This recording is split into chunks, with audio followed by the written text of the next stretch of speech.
What's up, everybody? Welcome back to the Things You Don't Hear in Church podcast. And a week later, but Happy New Year. Yeah, your name's Ethan, and my name is Derek. Yeah, if you guys forgot. Really excited for 2023. A lot of fun stuff happening.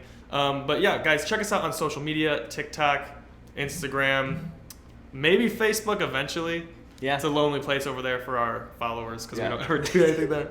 Also on YouTube, and going to start putting all of our videos on Spotify as well. So if you guys listen on Spotify, hopefully you're now watching. I wonder if Apple Music will ever do that too, because I know Spotify's been on the game for a while. Apple's, I don't know how much they care about their iTunes though. They have a paid subscription, so some people do it. That's true. Yeah. But anyways, who we got on today, Derek? Yeah, today we have a really special guest, Dr. David Falk. He's an Egyptologist. He's an author. He majors in Egypt and the Bible. He majorly majors. Majorly majors. It's crazy how much of a major he is in these areas. He's also a research associate at the Vancouver School of Theology. So really cool guy. We've seen him on a lot of shows. We wanted to have him on to talk about the contentious nature of the datings of the Exodus. There's so many videos on YouTube of this person who's an expert has this opinion about the Exodus, and this person has this opinion, and the debates on them can often be very contentious. It seems like there's a lot of these kind of areas of the Old Testament that are very contentious, like the flood, evolution, creation, where people have very strong opinions and don't talk to each other or seemingly hate each other in a lot of instances, like Christians. So we want to have him on and talk about his ideas on this topic. Dr. Falk, welcome to the show. Is there anything we missed, anything you want to plug, any new books you have you want to shout out at the beginning? No, you covered it pretty good. I'm an Egyptologist. I did my PhD at the University of Liverpool. My specialization is in ritual processional furniture, essentially the Ark of the Covenant. Cool. Okay, cool. I studied under the illustrious Kenneth Kitchen. And basically what I do now is I do research on the interconnections between ancient Egypt and early Israelite culture. Oh, that's cool. That's cool. And you have a YouTube channel as well where you talk about this, where people can find more information, correct? Yes. It's called Ancient Egypt and the Bible. There we go. Right on. It's a great channel. I've seen a lot of videos. Go check them out.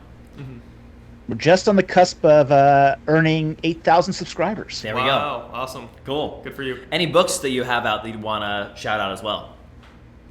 The only book that I have out at the moment is The Ark of the Covenant in its Egyptian Context, an Illustrated Journey. Cool.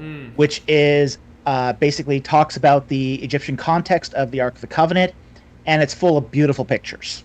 Oh, sweet. Cool. There we go. It's written in an easy reading style, and it's full of travel photography. So it's a beautiful tabletop book if you want to have it on your tabletop. Yeah, I'll have to check that out. Cool. That sounds awesome. Always looking for good. Now that Christmas season is over, right? I'm removing all the Christmas decorations from my coffee table. Now thinking of new books to put there. So there you have go. to check that out. That's awesome. Just make your house just Egypt theme. Right. I'm sure your house looks a little bit like that.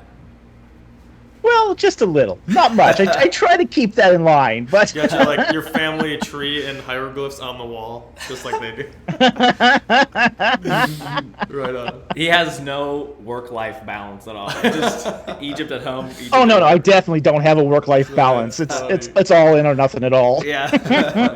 That's awesome. All right, well, let's get into it a little bit. So the first thing that we want to talk about is this contentious nature between this debate. Have you noticed that, or is that just something that we've noticed, how heated this discussion is between early and late datings of the Exodus?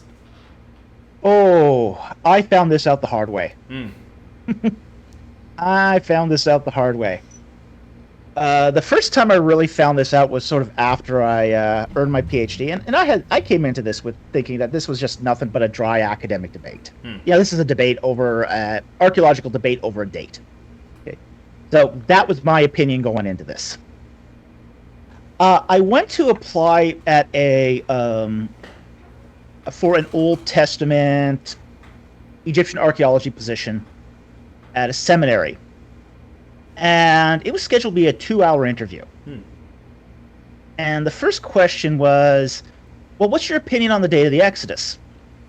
I said, okay, I'm a late date supporter. And they said, thank you, we won't be needing to ask you any other questions. Whoa. Wow. Did you get the job?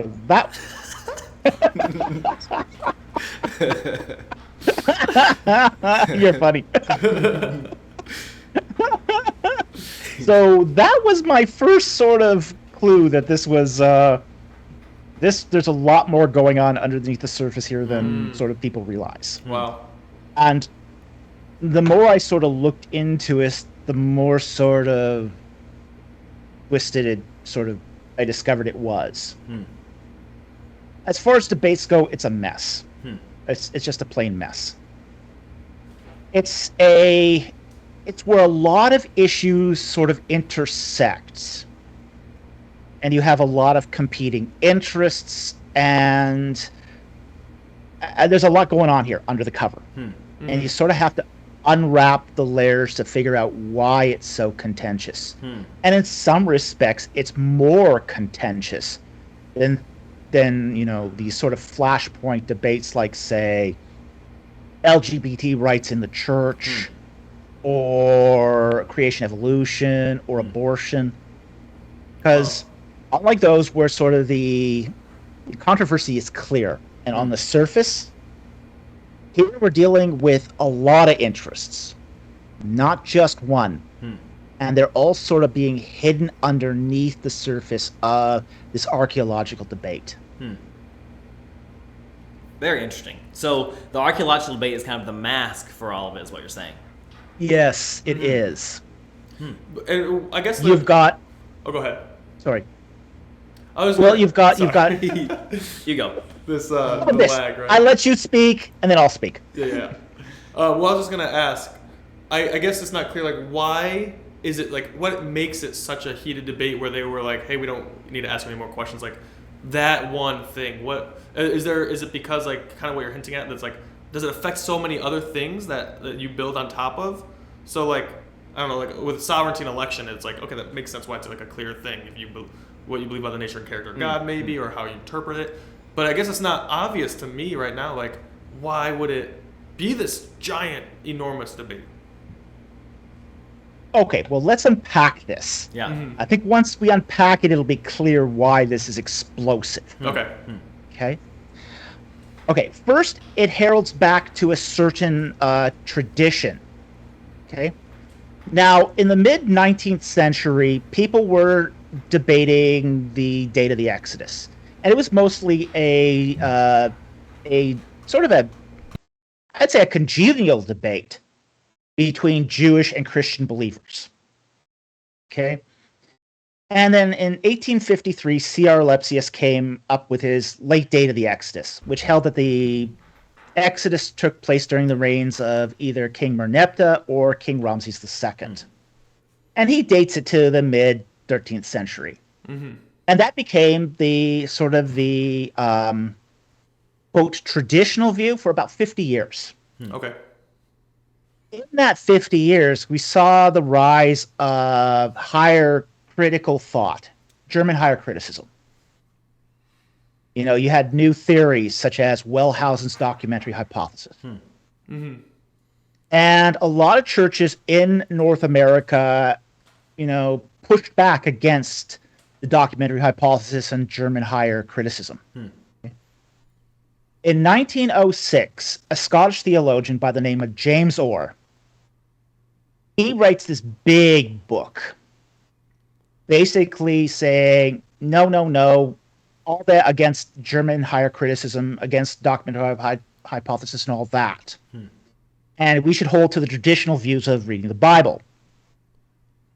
But he slips in a new view, which is he says that we can date the Exodus by taking 1 Kings 6:1, the 480th year, calculating back from the time that Solomon built his temple, and derive the date of the Exodus. And that date corresponds to the reign of Amenhotep II. Okay? So Disney didn't get So that. in 1906, he invents the early Exodus view as we know it today. Okay. Now, his views, his book, is very well received in North America. It's rejected in Europe, but it's very well received in North America. And it's embraced by, say, fundamentalist-leaning denominations, or at least those that are highly conservative. Mm-hmm. So traditional views of the Bible became associated with this radical new view on the Exodus. Okay. So we have, on the one hand, we have this denominationalism that's associated with the early date of the Exodus. A friend of mine did a study of 59 theologians, 59 pastors and church elders. And he discovered that basically people's beliefs fell along denominational lines. If they were highly conservative or fundamentalist, they tend to believe in an early Exodus date. If they were more liberal or mainline Protestant, they tended to lean towards the late Exodus date. Okay. So there is that divide. So we're not just dealing with an archaeological date, we're dealing with a religious dogma. Okay. Now, that's just one slice of this pie. There's other factors involved with it, too. There's also a hermeneutical concern, a hermeneutical difference. Say those who would support, say, the late Exodus date would tend to generally interpret Scripture according to the historical grammatical method that's been used since the Protestant Reformation. Whereas early Exodus date supporters tend to use more of an ad hoc literalism, where numbers in the Bible are given interpretive priority. Okay. Okay? So you've got a hermeneutical divide. Now, this hermeneutical divide, this hermeneutical method used by the early Exodus date is the exact same method that's used by American young earth creationism. Okay? Where we're reading Genesis 5 and 11 as a literal, basically doing a Western reading of those genealogies. Reading them the exact same way as we would if we had a genealogy in the West. Okay? Yeah. So the early Exodus date and the American young earth creationists have a shared vested interest here. Okay. So there's a shared interest. So you've got creationism thrown into this. Because if the early Exodus date is wrong, then that pushes the date of the flood 200 years later. Okay. Because of the way they're reading the text. And that would put the Genesis flood smack dab in the middle of recorded history. Okay. Okay? Now, you pile upon that the, say, the sort of then the tug between biblical authority and inerrancy. Okay. Each side is going to have a different view on this. Yeah. In the case of the early supporters of the early Exodus date, they're going to say, well, you're taking history, the word of man, over the word of God. This, to them, undermines biblical authority. Whereas some people who would support the late Exodus date have a vested interest in inerrancy. You know, they're going to be mostly supporters of, say, the Chicago Statement of Inerrancy. Okay. For the basically later date, you said? For the later date. Okay. Because, say, the late Exodus date supporters are going to say, hey, you know, history has to be, and the Bible have to be concordant. They have to agree in order for the Bible to be inerrant. So each side there is going to have, it's going to be a contest between which one is more important, biblical authority or inerrancy. And then you're just going to have plain old traditionalism being thrown into this mix. You know, traditionalism that comes out of the 1930s fundamentalist modernist controversy. Okay. So what you have here is basically this mix of say hermeneutical concerns, um, the modernist fundamentalist controversy, hermeneutical methods, young Earth creationism, and it's backed by a lot of power and money. Oh, okay. Okay? You get this sort of toxic mix of many cooperating interests.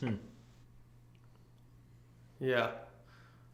I can see how all of that This is can why it's become a huge... this is why it's more explosive than, say, those other subjects. Yeah. Because the other subjects, you're really talking one or two issues at most. Here we've got sort of this blend of 5 or 6 different interests, all of which are controversial in their own right. Yeah, that makes sense. Wow. So which one's right? First, I have a... Well, go ahead. Yeah. I support the late Exodus date, Okay. which is holds that the Exodus occurred around 1265 BC. Right. Okay. What is the numerical demographic around this debate and this argument? Like, is there one side that's heavily believed and one side that is not, or is it pretty even? Is there, like you said, sort of like a European versus a North American versus European debate going on? Like, what are the numbers on both sides? Do you know that? It's going to depend on which demographic you poll. Okay. People in the pews are generally going to lean to the early Exodus date. And that's because organizations like ABR have taken a very missionary approach to reaching those people. ABR, Associates for Biblical Research, is a organization that really is there to promote the early Exodus date. So they've taken a very missionary approach. In the academy, it's going to be different. Okay. In the academy, it's probably going to lean more towards the late Exodus date. And even then, you're going to see divisions in, say, depending on discipline. Like, for example, among Egyptologists that still hold to an Exodus, they're going to lean mostly to the late Exodus date. Right. Old Testament scholars are probably going to lean more to an early Exodus date. Okay. So it's really going to depend upon discipline. It's going to depend upon what the particular denomination of the person is, and what the sort of the overall demographics that are across the board are. Are there Christian scholars who think the Exodus didn't happen? Yes. Yes, there are. Yeah, and so I know they can be Christians because it's not a salvation issue like what you think about. It's not a salvation issue. Yeah. I know. So, but I'm curious, like, and they're way smarter than me, but that's why I'm asking. It's like I wonder, like, why?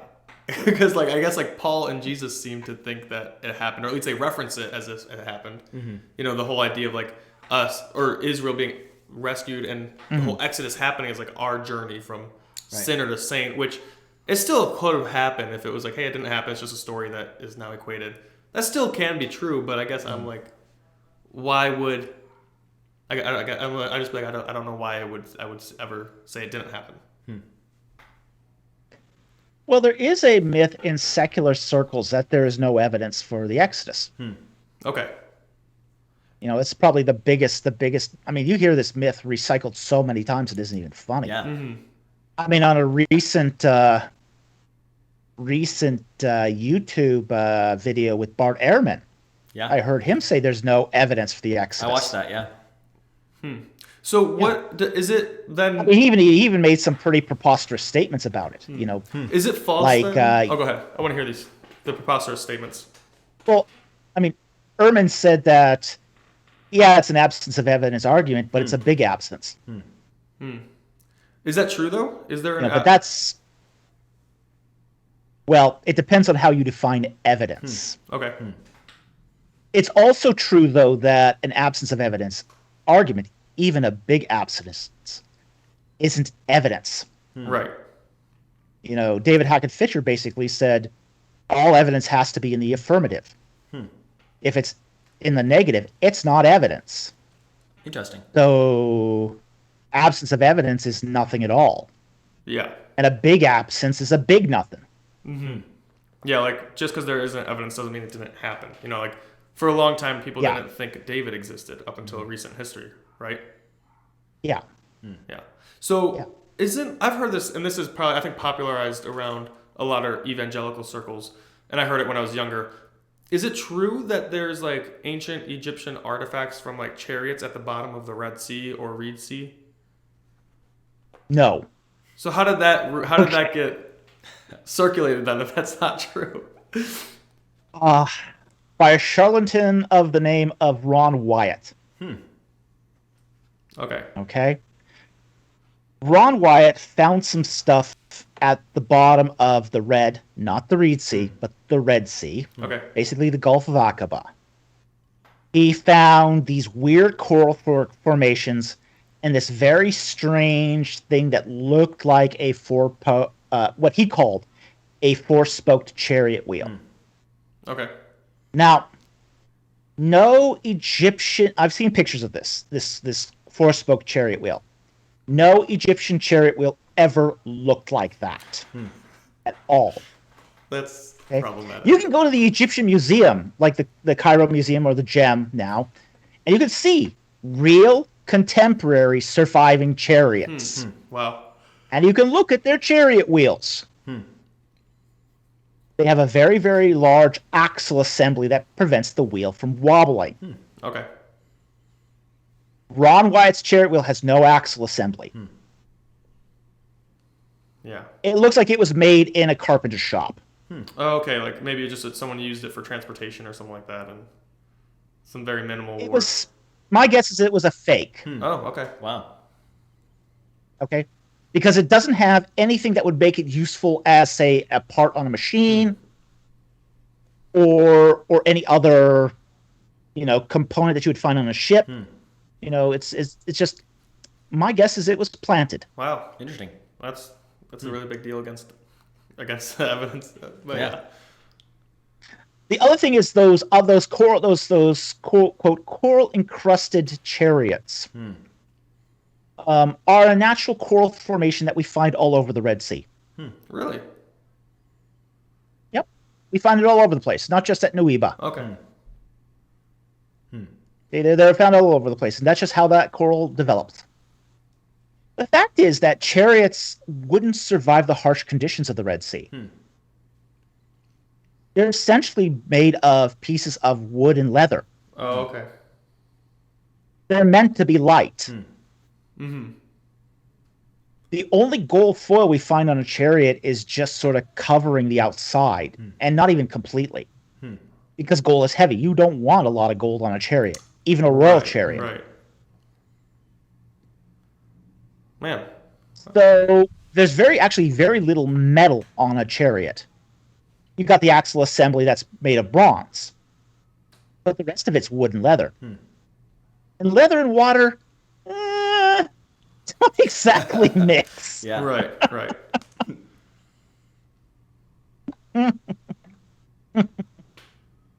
Tends to fall apart pretty fast. Yeah.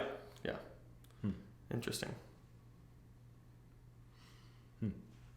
Cool. Well, we'd love to know what your view is then a little deeper. You already said like what you believe exactly, but we'd like to know why you come to that conclusion. I know you talked about it a little bit, but maybe if you could try to steelman your position, and then even if you have some really good arguments for the other position, we'd love to hear those as well. Okay. Well, first of all, when I look at the evidence, I'm an evidentialist. I go straight for the evidence. Okay. Yes, I look at the Bible, I see what it says, but I'm going to ultimately compare it to what we have in the historical evidence. Okay. Now, when I look at, say, pretty much everyone agrees across the board that the Israelites, when they were in Egypt, they lived in the land of Goshen, which the Bible identifies as the land of Ramses. And the land of Ramses, we know from historical records, is around the city of Avaris. This was the ancestral land holdings of the Ramesside clan. Basically, the ancestors and descendants of Ramses the First. Okay? So we know where the Israelites were basically resided when they were in Egypt. They lived around the city of Avaris, the ancient Hyksos capital. That city had an unbroken Semitic population from the Second Intermediate Period through to mid-Dynasty 19. And during mid-Dynasty 19, which happens to be during the reign of Ramses II, the whole city picks up and leaves. The whole city is abandoned en masse, except for the port. The port remains in operation until the 20th dynasty. But the rest of the city is just abandoned. It's turned into a cemetery. Wow. So that is a pretty good starting point for an exodus. Yeah. But there's no. Is there any? Is there any writing from the Egyptians about this? Oh, they just abandoned it. Like any explanation from them? We have no explanation from the Egyptians, but we don't have any writings of that period anyway. Oh, okay. Almost all the writings we have from the 19th dynasty are monumental inscriptions that are used on religious contexts, like temples. And you wouldn't include those details of defeats or abandonments in a temple inscription. Right. Unfortunately, the civil documents that would tell us haven't survived. In fact, we find no documents from the area of Goshen. All of them have been destroyed by the high water table there. Okay. We have to understand that we're dealing here with groundwater. So groundwater is high in salt. It's high in saline. And this has the unfortunate effect of destroying both papyrus and stone alike. Okay. It's really remarkable. You pull a piece of stone out of the ground at some place like Avaris, and it starts disintegrating within days. Because what happens is that water evaporates from the stone, and the salt crystals grow. Wow. And the stone just quite literally falls apart. So there's a preservation problem around the cities of Avaris and Paramses. In fact, we have from the whole Nile Delta only about 24 documents. Oh, wow. So this is going to limit what we know of the day-to-day activities at the capital of Egypt at the time, which was at Paramses. Okay. So we start off with that starting point of, okay, we have this abandonment of Avaris. That's a great candidate for, say, when the Exodus happened. We can refine that with the death of Ramses II's firstborn, which happened in his 25th regnal year, roughly around 1265 BC. So we can narrow that down a little further. Then we have the Merneptah stela, the so-called Israel stela, which happens in the 5th regnal year of Ramses II's successor, Merneptah, showing that the Israelites are in Canaan when he creates that stela. It's the earliest mention we have of the name Israel. Okay. And they are described, at least in hieroglyphic form, as being a wandering tribal group. Wow. So this would place them in Canaan during the conquest. And it happens around 50-ish years after the Exodus. Okay. 45, roughly. That makes sense. So those are our two big bookends here. Is you have in 1265, the Exodus, death of Ramses II's firstborn, abandonment of Avaris. The other bookend, you have Merneptah doing his invasion of the coastal plain and down the Shephelah where he encounters some Israelites. And then in the mid 12th century, we see this explosion of Israelite settlements.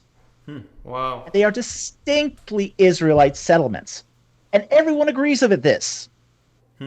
Yeah. You know, even guys like skeptics like Bill Deaver Israel Finkelstein, even they will agree that those are Israelite settlements.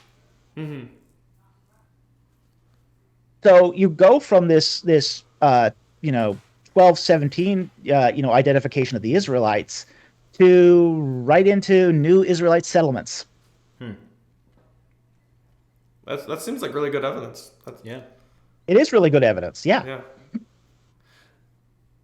So what does the others, the early people, the people who dated early, what do they do with what you just presented? Because that, like you said, that seems pretty strong to say there was this guy, Ramesses, who his firstborn died, and then the place where the Israelites resided just was abandoned, and then 50 years later or so, there's like this conquest, and it's said there that like the people of the Israelites are a wandering people. It's like that's exactly what happened in the story. You know, the angel of the Lord came, they left, they wandered around, and So, what is the response from the early people, the people who dated earlier? Because I don't know how to. I'm like, yeah, that seems pretty hard to refute. Well, they're going to double down on 1 Kings 6:1. Okay? They're going to go to 1 Kings 6:1 that says, in the 4th year of Solomon, the 480th year of the Exodus, Solomon built the temple. Okay, so they're going to double down on that. Now, the issue with that is going to be that 480th year is... It's a use of numerology that we often find in temple inscriptions, temple dedication inscriptions. And 1 Kings 6:1 appears to be a copy of the temple dedication inscription of the Temple of the Lord in Jerusalem. And this is a very, very common for that particular genre. And we have several examples of this across the ancient Near East. So we have the temple dedication inscription of Tukulti-Ninurta I, for example, which says that Tukulti-Ninurta did revamp the Temple of Ishtar in the 720th year of its building by Elishama. Now, there's some things about this that we know that we have to keep in mind. 720 is a piece of numerology. It's 12 times 60. 60 is a very important number in Mesopotamian mathematics. They had a sexagesimal system of mathematics. So for them, 60 was really important. Interesting.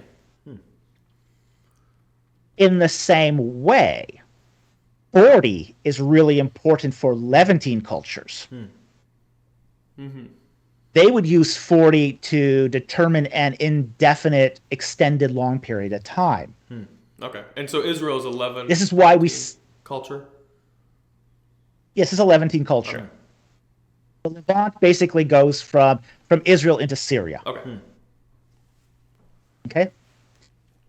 So for this is why we see the number 40 occur so often in the Bible. Is they're using it as a idiom for an extended long period of time.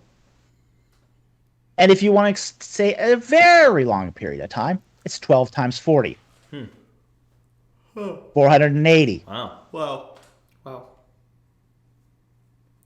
Significant. And what's really interesting about that too is the early daters would read that, and like you said earlier, would take a very literal, 480 is literal.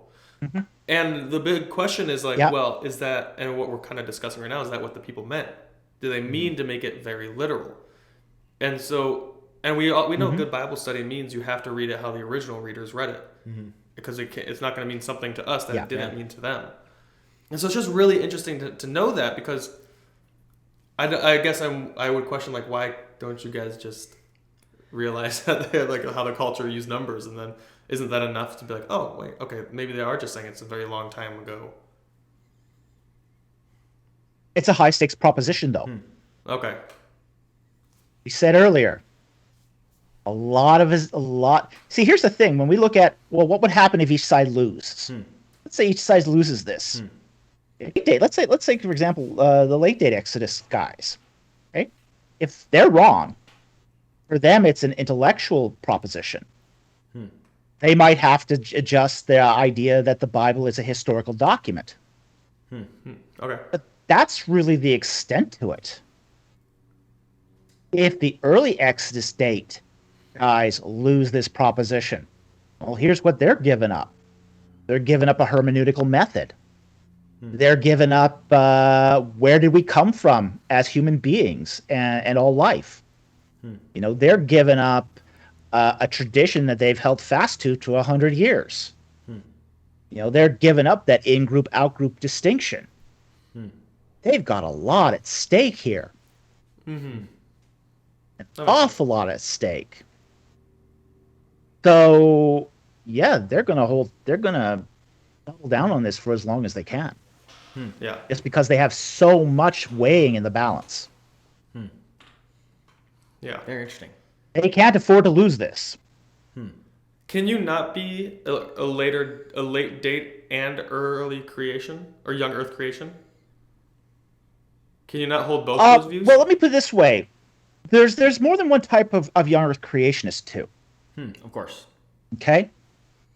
So this is why I always make the distinction between, say, American young Earth creation versus, say, continental young Earth creation, or say a progressive creation that happens to be young Earth. Okay. I mean, really, what you're talking about with any young Earth creationist view is theoretically less than billions of years. Right. Yeah. So a person who holds to millions of years is still a young Earth creationist. Yeah. Okay. And the difference, say, between American young Earth creation and continental young Earth creation is young Earth creationism in, say, Europe tends to be more anti-Darwinist Okay. than it is using the hermeneutical methods that we find in North America. Interesting. So they're not exactly going to hold to those counting those genealogies in the Bible as, say, literal per se, as we would read it in the West. Okay. But they're definitely going to be anti-Darwinist. They're definitely going to be young Earth. But they're not going to hold to the same hermeneutics.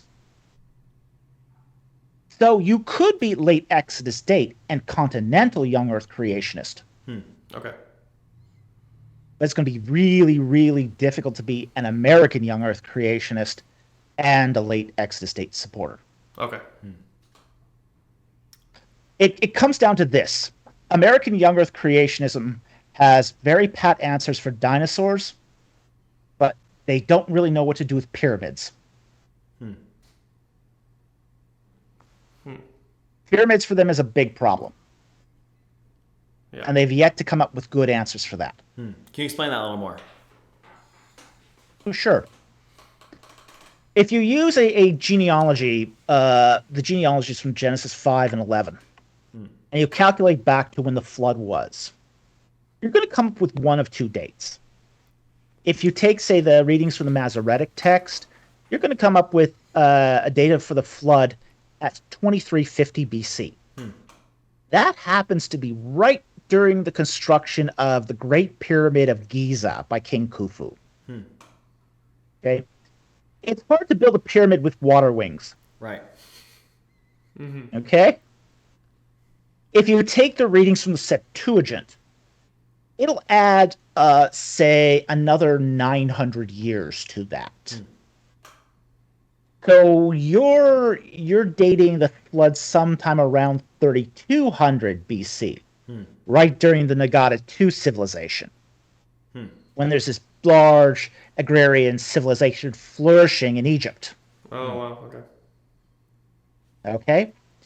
So there's going to be some issues here with how they calculate the date of the flood versus what we find in the archaeology.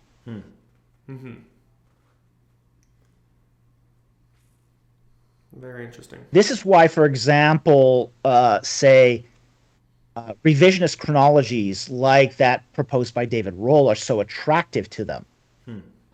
Okay. Because David Rohl tends to try to revise the chronology up by hundreds of years to hundreds of years later. That buys them time. Okay. Time they desperately need for a Genesis flood. Gotcha. Continental creationists don't have this problem. They don't have this problem. Because they're not using the chronologies in this way. They're fine with a flood 50,000 years ago. Yeah. That doesn't bother them one bit. So they would take the flood. The sort of creationism we find in North America. Sorry? They would take the flood and the genealogies there, and they would say these numbers have significance, but they're not literal. Whereas American creationism would say these are the literal numbers for the genealogies that we have. Well, that's one approach to the genealogies. And some of them will take that. Some will take that it's not literal. The other is that one of the things about those genealogies is that they're structured in such a way that the age that the progenitor became a father is not necessarily tied to the birth of the son. This is one of the idiosyncrasies we find about these genealogies, is that, say, the son is given an honorific position as firstborn, even if he's not necessarily firstborn. Okay. So the father is getting credit for when he became a father, but that doesn't necessarily correlate to the birth of that particular son. Because they could have like older sisters, and maybe there's like a number of older sisters, and Older sisters or older sons that were less important. They died off prematurely. Okay. Because these what we find here in Genesis 5 and 11 is actually not the birth of individuals, but the creation of clans, a succession of clans. Okay. So whoever took over that clan. We have to remember. Okay. Yeah. Or split off a new clan. We see this, for example, with Terah and Abraham. We see this very long age for Terah, and his clan is still going on when Abraham takes off. He forgoes his inheritance. He's not the firstborn.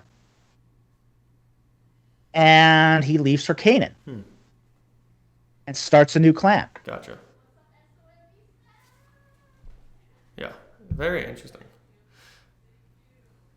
Yeah. So, are you pretty knowledgeable about the flood as well? Because I just have one question. We're kind of off topic from the Exodus, but I just have one question about the flood. If you know quite a bit about it, depends on what the question is. Is it? Ask. See if I'm willing to answer. Well, I've heard that other cultures around the world, and I've heard people say almost extreme as like every culture, ancient culture, has a flood story. So is it true that many, if not all, ancient civilizations have a flood story? And if that's true, is that sufficient evidence to say that it was a global flood? Those two questions. Yeah. Is it sufficient? That is, I don't know, and I doubt it. Okay. Because floods are ubiquitous, universal disasters. You know, every civilization has had experience with floods. Okay. So I don't know if that is sufficient evidence for a global flood. Okay. Now, a lot of civilizations do have flood stories, but by no means all of them. Okay. One conspicuous absence of a flood narrative is actually Egypt itself. And one of the reasons why it's conspicuously absent is because the Nile River floods every year. Oh, okay. At least it used to until the building of the Nasser Dam. It would have these large, violent floods every year from the rains in Eastern Africa. So Egypt being a river culture, had the rising and falling of the river every year, floods, all the effluent from East Africa just washed through the country, and then it would start over. Gotcha. But it doesn't have an original flood story. Okay. Not in the same way as we find in, say, Mesopotamia. Right. Right. Interesting. Yeah. Very cool. Well, getting back onto the main topic we're talking about, is there anything else you wanted to say on the topic of the date before I ask a different kind of offshoot question? Not per se, because I'm just reacting to your questions. Cool. Cool. So, when it comes to the scholars that would insert that there's no evidence for the Exodus, like we talked about a little bit ago, where do you think that myth comes from? Because, like you said, I've heard that all over the internet, and it seems like if you listen to scholars on YouTube and stuff like that, that would be the consensus. So can you give us a little bit better of a lay of the land and where that might come from? Sure. Well, it is the consensus. That's undeniable. That is the consensus. But there's also you're really trying to define here what is evidence. Okay. Now, as historians, a lot of what we count as evidence is going to depend largely upon your discipline. Like, for example, as a modern historian, you want direct evidence. If you don't have a paper document, you don't have evidence. As an ancient historian, there's a lot less of that around. There's very little direct evidence for just about anything in ancient history. Yeah. We are using a lot of indirect evidence. First person accounts, or basically monumental inscriptions, or archaeological data. Those are all pieces of indirect evidence that indirectly show us what happened. You get into prehistory, now you're into something called ablative evidence, where what is the most consistent story is what we consider to be evidence. And the further back you go in time, the greater the paucity of evidence. Yeah. So you can't take the standard of evidence for, say, early modern history and apply that to ancient history. You're just going to create a standard that's so high that no amount of real evidence is going to suffice. Okay. But the discipline of history is going to depend on direct evidence, indirect evidence, and basically gathering them as much good evidence together to say, okay, where does the evidence point to? Now, the origins of the whole where that there's no evidence for the Exodus, it does really come out of, say, critical thinking, higher criticism of the 19th century. Basically, the whole idea that the Bible itself was oral myth passed down over time and then put to hard writing during, say, the Babylonian exile, through the 4 redactors. And the idea then is that, well, these people had no real idea or conception of what happened, say, during the 13th century BC. And then when you go back and look at the Egyptian documents, well, we don't see any evidence for it. So there must be no evidence. And it has been a myth that's not only, say, repeated by skeptics, who of course have a vested interest in this. For them, no evidence means the Bible is ahistorical. You're free to ignore it. Okay, I get that. I understand that completely. But we also see it repeated by, say, Christians too. Like, for example, early Exodus daters say, hey, You look at, say, the 13th century BC, you don't find any evidence. So you got to look elsewhere. Gotcha. So it's repeated both by atheists and by, say, historical revisionists. Okay. So it's something that's repeated for particular ideological agendas. Yeah. I feel like that's pretty common and different in every circle of trying to prove a point. You use a method, and it's like you can't use that method and then use the method over here. Well, yeah, I think we see that all over. But yeah, wow. So your view is what? I'm sorry. What's the later view? What date? The actual date? That's around the 1400s. 1246. You said? The later view is the 13th century, so 1265. Okay. I was always thinking. I know it's like we say 12th century, and that's like, well, we're actually like behind it. 13th century. BC. Yeah. Bigger the date, older it is. Yeah. So 1200, and the early date is what century? 1446. 1446. Okay, yeah. That makes sense. Yeah. Okay. Yeah, well, I think it makes sense to say that, like, oh, there's Ramesses and his son died. And so Disney is correct, is what you're saying, is if you want to do historical background research. Disney is correct in this case, yes. Yeah. No. They get a lot of other stuff wrong, but they're right in this case. Yeah. No, I think that's really fascinating because, growing up, we read the Exodus, we talked about it. I thought it was Ramses literally because of Disney, because I was a kid. I never watched that movie. Dude, are you serious? So I wasn't getting this reference, but I know what you're talking about now. It's one of the greatest movies. I gotta watch it. Well, you don't even have to go to Disney for this. Yeah. Go to the Bible. Right. Well, like when I grew up... Exodus 1:11. What's Exodus 1:11? Exodus 1:11. Yeah. The Israelites built for Pharaoh the storage cities of Ramses and Pithom. Okay. Ramses is the city of Ramses. Yeah. So what do early named daters after do with that? Ramses the First, or sorry, Ramses the Second. What Sorry. do people who choose an early date do with that verse? Well, That's not his name. They changed it.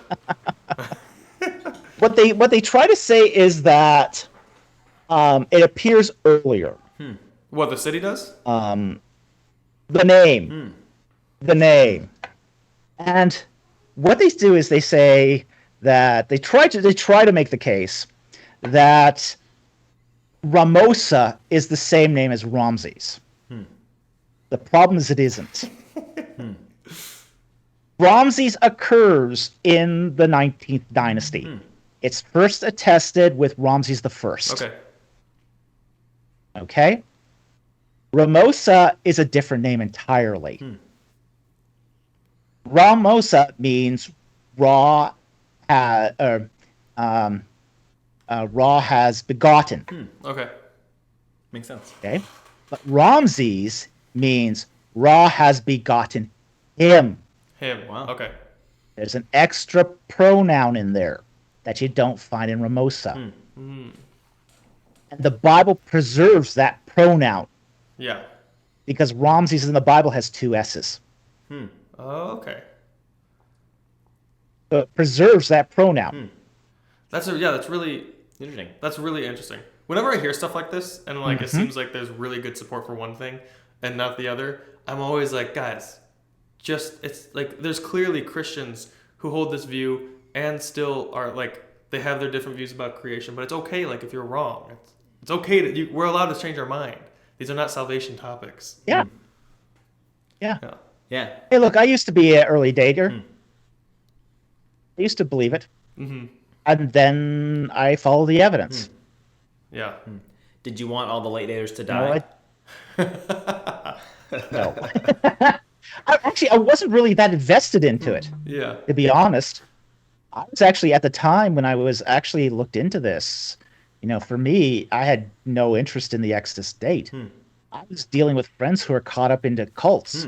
Wow.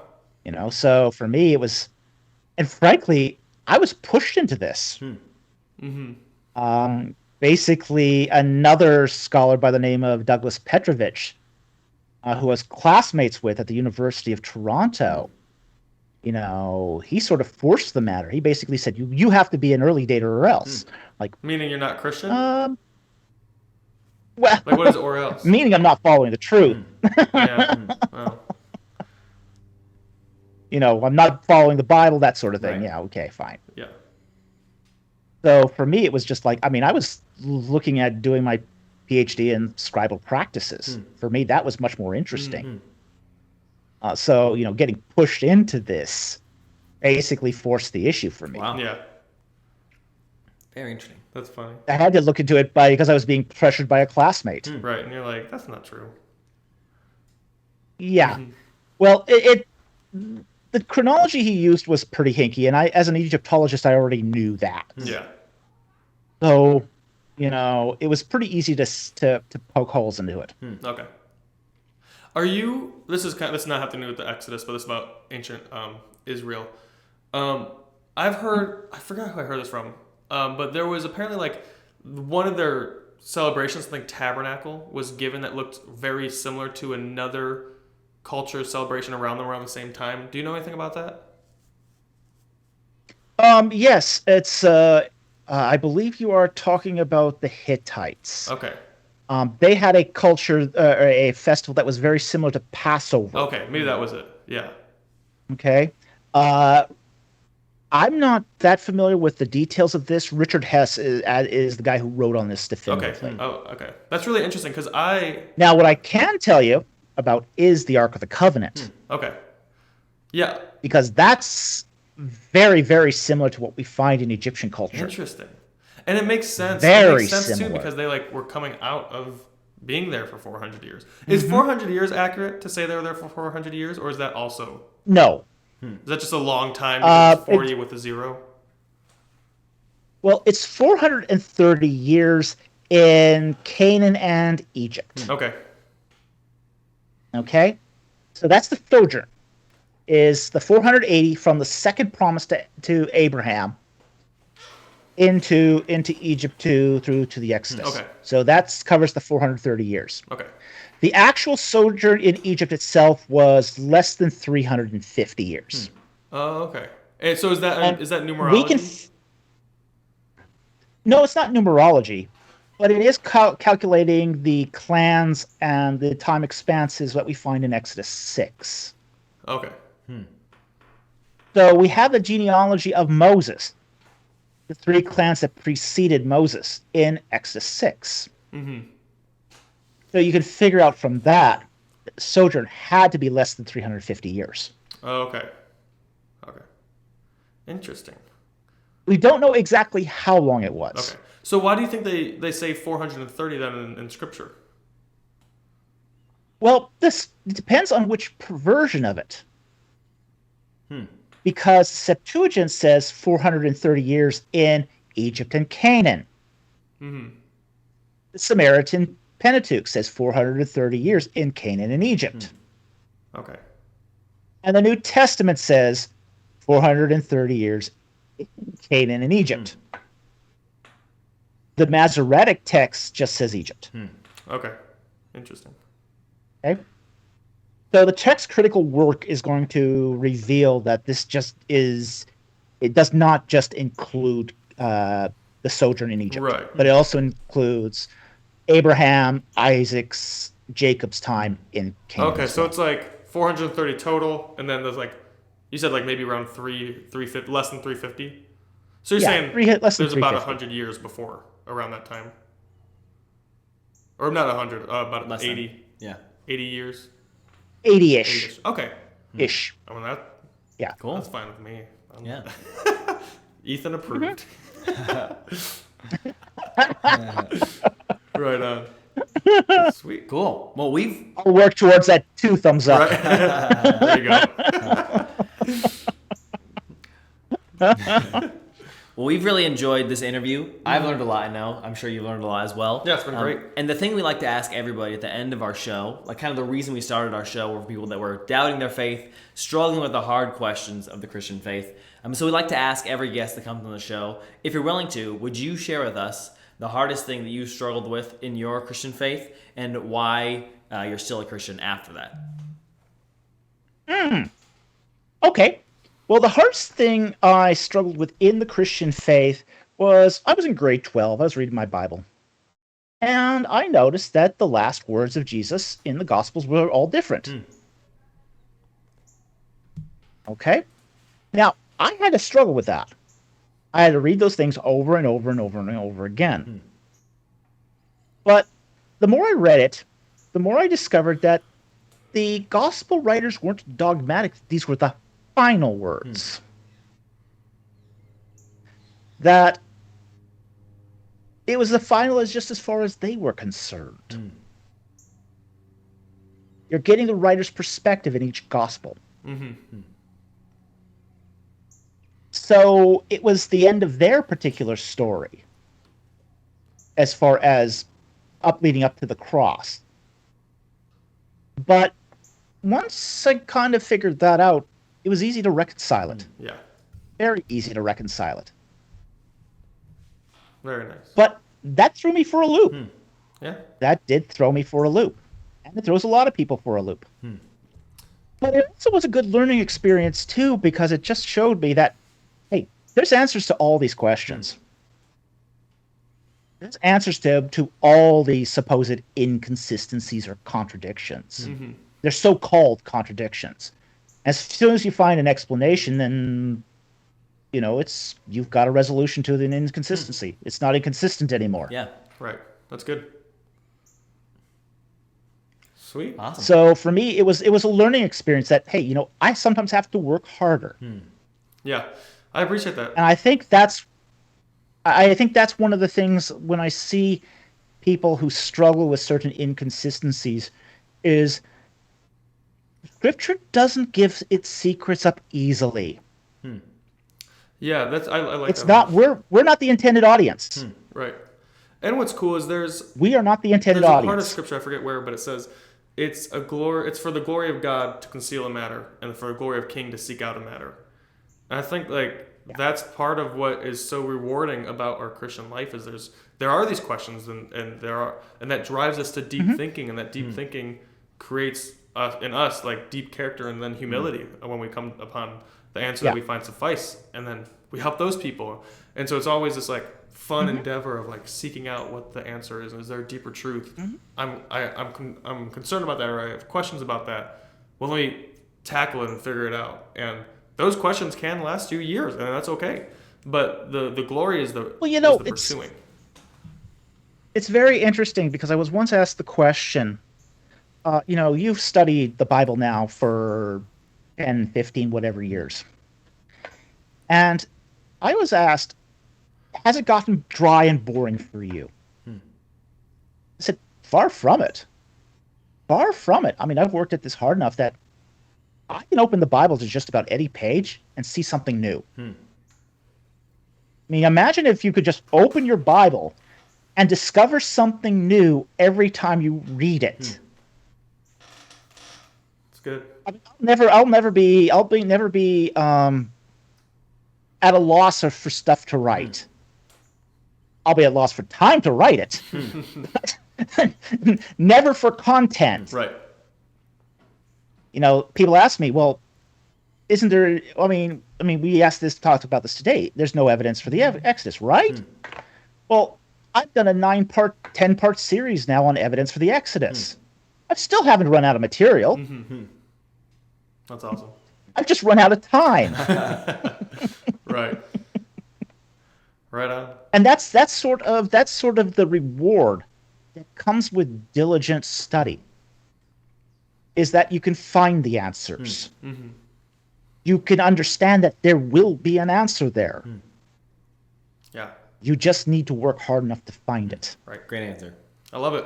That's awesome. Thank you so much for coming on the show. And remind us again of your YouTube channel so anyone who is listening can go back and listen and find even more of the evidence that you were talking about.